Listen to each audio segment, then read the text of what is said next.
Hello friend, welcome back to our channel explainer angel और मैं हूं आपकी दोस्त और होस्ट अन्नू। फ्रेंड्स, आज मैं 2022 में आई सीरीज कनेक्ट का एक्सप्लेनेशन करने वाली हूं, जिसमें हम देखते हैं एक लड़के की आंख को निकालकर सीरियल किलर की बॉडी में ट्रांसप्लांट कर दिया जाता है। अब उस लड़के को सीरियल किलर जो कुछ कर रहा होता है सब कुछ नजर आता है, तो क्या उस लड़के को अपनी आंख दोबारा मिल सकेगी? जानने के लिए वीडियो को लास्ट तक जरूर देखें। चलते हैं एक्सप्लेनेशन की तरफ। तब तक कि आप चैनल को सब्सक्राइब कर बेल आइकन को प्रेस कर दें, जिससे कि आपको ऐसी शानदार कहानियां टाइम से मिलती रहें। कहानी शुरू होती है, हम देखते हैं डोंगसू को जो कि रोड पर टहलते हुए सॉन्ग गा रहा होता है। तभी कुछ गुंडे आते हैं और उसे किडनैप कर लेते हैं। अब नेक्स्ट सीन में हमें डॉक्टर को दिखाया जाता है जो डोंगसू के बॉडी से कुछ ऑर्गन्स निकाल रहा होता है और उसकी दोनों आंखों को भी निकाल लेता है। अब वो डेड बॉडी को डस्टबिन में लाकर फेंकता है। तभी उस बॉडी का एक एक पार्ट अलग होता है और वो पॉलीथीन से बाहर निकलकर डॉक्टर पर हमला कर देता है। अब डॉक्टर ये देखकर काफी डर जाता है। तभी वो सो कर उठता है और कहता है ये तो कनेक्ट है, यानी इस तरह वो ख्वाब में होता है। अब हमारी हीरोइन को दिखाया जाता है जिसका नाम ली होता है। वो कनेक्ट टॉपिक पर नॉवेल लिख रही होती है, लेकिन अभी भी उसे सर्च करने की जरूरत होती है। वो टहलते हुए जा रही होती है, तभी एक जगह काफी लोग जमा होते हैं। ये देखकर वो भी रुक जाती है जहाँ मूर्ति को दिखाया जा रहा था। तभी ली जब करीब से उस मूर्ति को देखती है तब उसे नजर आता है कि उस मूर्ति में से ब्लड निकल रहा होता है। ये देखकर हाहाकार मच जाता है। तभी वहाँ पर पुलिस आ जाती है। अब ऑफिसर इन्वेस्टिगेशन में लग जाते हैं। अब फॉरेंसिक लैब वाले उस मूर्ति को चेक करते हैं। तभी उन्हें पी अल्फाबेट दिखाई देता है। ये देखकर इन लोग अंदाजा लगाते हैं कि ये आर्टिस्ट का सिग्नेचर होगा। अब सीन शिफ्ट होता है जहाँ डोंगसू गिटार बजा रहा होता है। तभी उसके आंख में दर्द होता है। कहानी फ्लैशबैक में जाती है जहां डोंगसू की आंख निकालने के बाद वो डॉक्टर साइड में रख देता है और कुछ लेने लगता है। तभी डोंगसू की बॉडी से अजीब सा क्रिएचर निकलता है। डॉक्टर ने जो काटा होता है वो सब अब डोंगसू की बॉडी में दोबारा से जुड़ जाता है। एक आंख भी उसके लग जाती है, लेकिन एक आंख अभी टेबल पर रखी होती है। अब ये देखकर डॉक्टर चिल्लाने लगता है। तभी डोंगसू उस बिल्डिंग से जंप कर देता है। इस तरह उसकी एक आंख डॉक्टर के पास ही रह जाती है। अब कहानी प्रेजेंट में आती है जहां डोंगसू अपनी आंखों के दर्द से काफी परेशान होता है। आंख बंद करते ही उसे कुछ अजीब सा दिखने लगता है, क्योंकि उसे होरोस्कोप दिख रहा होता है, क्योंकि वो बंदा अब देख रहा होता है जिसकी बॉडी में डोंगसू की आंख लगी है। अब इसे डोंगसू समझ जाता है कि उसकी आंख किसी और बॉडी में लगा दी गई है। अब अगली सुबह डोंगसू टहल रहा होता है। तभी उसे एक बूढ़ा आदमी दिखता है जिसे कुछ लड़के मार रहे होते हैं। अब डोंगसू उसे बचाने के लिए जाता है, लेकिन खुद ही मारा जाता है। तभी वो लड़के डोंगसू का कान काट देते हैं। फिर वो लड़के हंसने लगते हैं। तभी उसके कटे हुए कान से वही क्रिएचर दोबारा से निकलता है और डोंगसू का कान वापस से उसी जगह लग जाता है। ये देखकर वो लड़के काफी डर जाते हैं, जिसे देखकर डोंगसू को अपना बचपन याद आता है। उसके साथ पहले भी ऐसा होता था। सब बच्चे उसे मॉन्स्टर कहते थे। डोंगसू रोते हुए कहता था कि वो मॉन्स्टर नहीं है। अब हमें वो किडनैपर दिखाया जाता है जिसे किसी भी हाल में डोंगसू चाहिए होता है। वो उसे दोबारा पकड़ने का प्लान बनाता है। अब शाम को डोंगसू टहल रहा होता है। तभी उसे किडनैपर देख लेता है। अब अपनी पूरी टीम के साथ डोंगसू का पीछा करता है। डोंगसू भी काफी तेज भाग रहा होता है। तभी उसे रास्ते में ली मिलती है। पहले डोंगसू को उस पर यकीन नहीं होता, लेकिन उसके पास दूसरा कोई रास्ता भी नहीं था। अब ली के साथ वो रूफटॉप पर जाता है जहां ली उसके बॉडी पर नाइफ से अटैक करती है, लेकिन दोबारा से वही क्रिएचर निकलता है और डोंगसू ठीक हो जाता है। ये देखकर ली हंसने लगती है। तभी गुंडे छत पर आने लगते हैं। ये देखकर ली डोंगसू को छत से नीचे गाड़ी पर फेंक देती है। गिरने के बाद डोंगसू की सारी हड्डियां टूट जाती हैं, लेकिन अगले ही पल सारी हड्डियां जुड़ जाती हैं। इस तरह वो गुंडों से बचकर भाग निकलता है। अब हमें जिन को दिखाया जाता है। डोंगसू की आंख जिन में ही लगी होती है। अब वो एक बच्चे की डेड बॉडी को लैब में लेकर जाता है और उसे स्ट्रेचर पर रखता है। तभी हम शनि को देखते हैं जो क्रिमिनल टीम में होती है और वो जिन से मिलने के लिए जा रही होती है। तभी वो रास्ते में ही डोंगसू का यूट्यूब पे सॉन्ग सुनती है। अब वो भी मूर्ति को देखने जाती है जहाँ पर काफी भीड़ लगी होती है। अब हमें वही मूर्ति को दिखाया जाता है जिनने जिस बॉडी को लैब में लाया होता है। अब डिटेक्टिव मूर्ति को देखने के लिए आए होते हैं। आज भी उन्हें पी अल्फाबेट दिखता है। अब इन लोग श्योर हो जाते हैं कि पी नाम वाला ही क्राइम कर रहा है। तभी शनही को हम देखते हैं जो जिनके साथ होती है।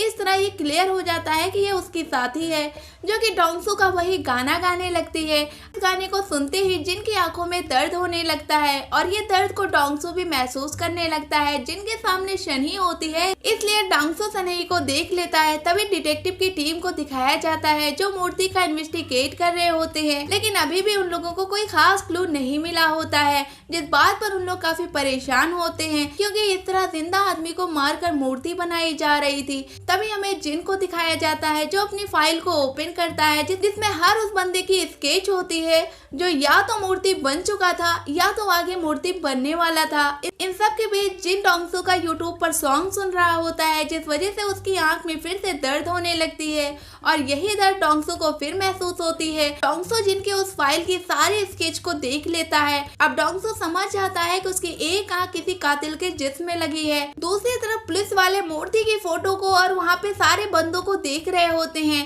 उन सब लोगों में डोंगसू की भी फोटो होती है। ये थोड़ा अलग होता है क्योंकि इसकी आंख में एक पैच लगा होता है। अब उन लोगों का शक डोंगसू पर जाता है। ऑफिसर डोंगसू पर तगड़ी नजर रखने लगते हैं। डोंगसू शीशे में खुद को देखता है, फिर पास्ट में जाता है जहां वो ट्री से गिरा था। तब उसकी बॉडी कई टुकड़ों में डिवाइड हो गई थी, लेकिन थोड़ी ही देर में वो कनेक्ट हो गई थी। ये देखकर उसके साथ खेल रहे सारे बच्चे उसे डिमैन कहते हैं और इसके पास से चले जाते हैं और इसी तरह सबने इसे छोड़ दिया था। आज ये अकेली जिंदगी को जी रहा होता है, लेकिन अपनी आँख के रोज रोज होने वाले दर्द से ये काफी परेशान हो गया है। अब वो अपनी आँख को जिन से वापस लेने का फैसला लेता है। इस तरह ये वहीं पहुंच जाता है जहां जिन होता है, लेकिन काफी तलाशने के बाद भी जिन उसे नहीं मिलता। ना कि उसे वहीं टहलती हुई शनही नजर आती है। वो उसे पूछना चाहता है लेकिन वो डर कर चली जाती है। अब शनही कैफे में जाती है जहां जिन होता है, लेकिन जैसे ही शनही और उसकी फ्रेंड जिन के पास बैठते हैं वो फौरन यहाँ से चला जाता है। उसके जाने के बाद डोंगसू शनही को फॉलो करते हुए यहाँ आता है और शनही को घूर घूर कर देख रहा होता है, जिस वजह से शनही के फ्रेंड से उसकी फाइट हो जाती है। अब वो यहाँ से चला जाता है। तभी उसे होरोस्कोप नजर आता है। अब वहाँ जब जाता है तब उसे एक एस्ट्रोलॉजर नजर आती है। वो उसे इस केस से रिलेटेड कुछ बातें बताती है। तभी जिन के पास शनही आती है। नाइट साथ में ही लोग गुजारते हैं। शनही जिन को लाइक करने लगी है, लेकिन जिन में ऐसी कोई बात नहीं थी। अब शनही फ्रीज के पास जाती है। तभी जिन का सारा सेटअप वो देखती है, साथ ही वो स्केच फाइल को भी देख लेती है। अगले ही पल हमें फिर उसे एस्ट्रोलॉजर को दिखाया जाता है जिसके पास डिटेक्टिव आए होते हैं जो इस मर्डर को एस्ट्रोलॉजी से कनेक्ट करती है। तभी ऑफिसर डोंगसू की पिक दिखाता है जिस पर वो हाँ कहती है और वो सारी बात बताती है जो डोंगसू ने उससे पूछा था। यह सुनकर डिटेक्टिव फौरन पुलिस टीम को उसे तलाशने के लिए भेजते हैं। तभी एक बूढ़ा आदमी होता है जो अपने डॉग के साथ वॉक पर होता है। तभी उसे एक मूर्ति दिखाई देती है जहाँ बहुत सारे लोग भी जमा होते हैं और फॉरेंसिक टीम वाले भी आते हैं। मूर्ति पर वही पीस साइन होता है, लेकिन इस मर्डर के पीछे कौन है ये बात अभी क्लियर नहीं हुई, जिस बात से सारे लोग काफी डरे हुए हैं। तभी यहाँ पर डोंगसू भी आता है जिसे देखकर वो गुंडे उसे दौड़ा लेते हैं क्योंकि वो उसे पकड़ना चाहते हैं। अब ये चीज जब डिटेक्टिव की टीम देखती है तब डोंगसू को पकड़ने के चक्कर में लग जाती है, लेकिन डोंगसू वहाँ से भाग निकलता है। लेकिन जरा ही देर में वो गुंडे डोंगसू को पकड़ लेते हैं, उसका हाथ काट देते हैं। फिर से वही क्रिएचर निकलता है और डोंगसू का हाथ जुड़ जाता है, जिसे देखकर वो गुंडा हैरान हो जाता है। तभी यहाँ पर ली आ जाती है जो गुंडों को मार देती है। तभी डिटेक्टिव की टीम भी आ जाती है। ये देखकर ली डोंगसू को लेकर यहाँ से भाग निकलती है। अब वो उसे अपना नंबर देती है, साथ ही डोंगसू से उसका नाम पूछती है, जिस पर वो कहता है उसे जानने की जरूरत नहीं है। अब हमें जिन को दिखाया जाता है जिसे मिलने शनही आई होती है और वो कहती है उसने उसकी स्केच फाइल को देख लिया है, वो एक किलर है, ये भी उसे पता चल गया है। ये सुनते ही जिन उसे मार देता है। अभी शनही का फ्रेंड भी रूफटॉप पर आता है, लेकिन जिन उसे बिल्डिंग से नीचे फेंक देता है जो कि एक बम की तरह फट जाता है। जिन वहाँ से फौरन ही निकल लेता है। तभी डोंगसू को विजन आता है कि उसने एक मर्डर किया है। अब उसे पकड़ने के लिए डोंगसू बिल्डिंग में जाता है, लेकिन जिन वॉशरूम में छिपा होता है। तभी डोंगसू डोर के नीचे से उसका शूज पकड़ता है। जिन उसके हाथ पर अटैक करता है।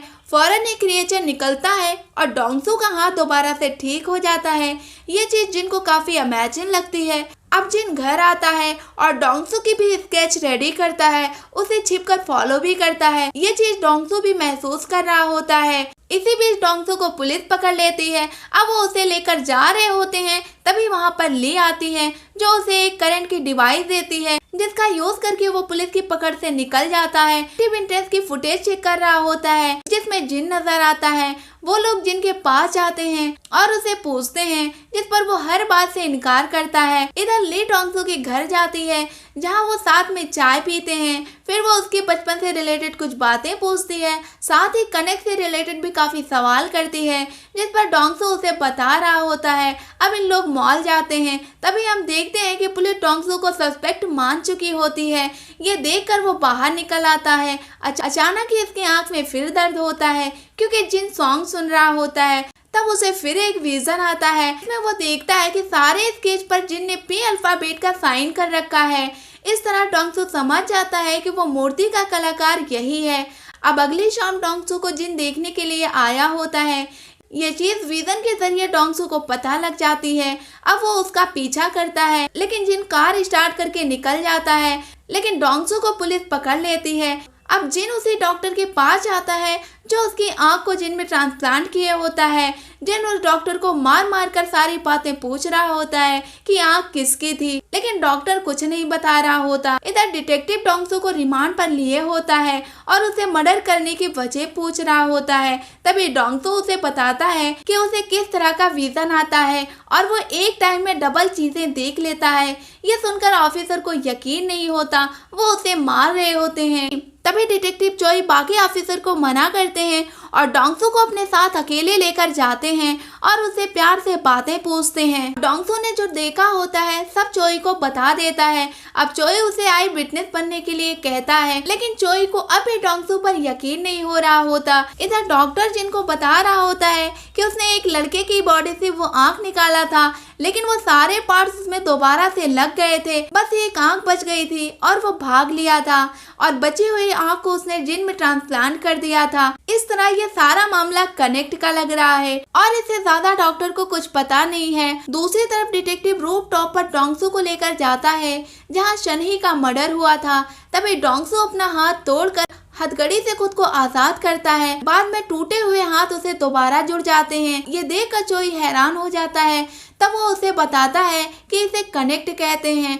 इधर जिन को पता चल जाता है कि उसकी आंख डोंगसू की ही है, क्योंकि वही एक बंदा है जो सबसे अलग है। अब डॉक्टर जब जिन को सारी बातें बता देता है तब जिन उसे मार डालता है। इधर डोंगसू भी डिटेक्टिव को वो सारी बातें बता देता है। जो मूर्ति पर पी साइन है ये एक क्रिमिनल का काम है, ये सब उसे वो बता रहा होता है। लेकिन ये सब सुनने के बाद भी डिटेक्टिव चोई को उस पर यकीन नहीं होता। अब डोंगसू जब ये देखता है तब वो बिल्डिंग से जंप कर देता है। नीचे गिरने के बाद डोंगसू का सर फट जाता है, लेकिन जरा ही देर में वो ठीक हो जाता है। अब वो भागने लगता है। चोई ये सब देख रहा होता है। अब चोई उसका पीछा करता है, लेकिन डोंगसू भाग निकलता है। तभी उसके आंख में दर्द होने लगती है और उसे विजन के जरिए जिन का सेल नंबर मालूम पड़ता है। अब डोंगसू उसे कॉल करता है और उसका एड्रेस पूछता है, लेकिन जिन उसे कुछ बताता नहीं। डोंगसू की मुलाकात ली से होती है, जहाँ ये पता चलता है कि ली भी सेम उसी की तरह मॉन्स्टर है। अब ये देखकर डोंगसू काफी खुश होता है।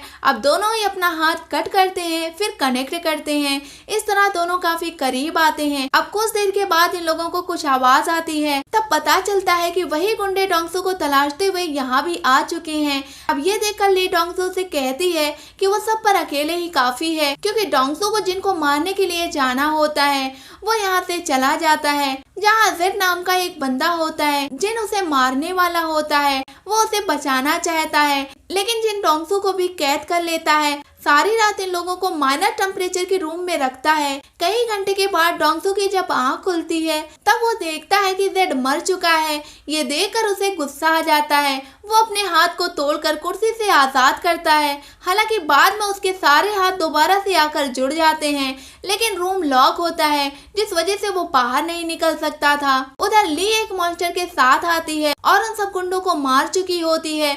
अब जिन का नंबर होता है। अब ली उस मॉन्स्टर को साइड में बिठा देती है। अब ली और जिन की तगड़ी फाइट होती है। जिन को ये पता चल जाता है कि वो भी एक मॉन्स्टर है।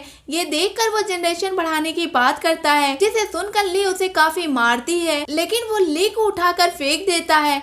अब ली वहाँ गिरती है जहाँ डोंगसू होता है। अब इस तरह ली डोंगसू को लॉक से बाहर निकालती है।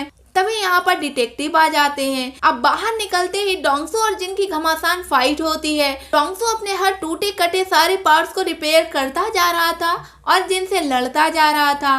अब वो जिन की आंख निकालने के लिए जा रहा होता है, लेकिन जिन उस पर शूट कर देता है जिसका डोंगसू पर कोई असर नहीं होता।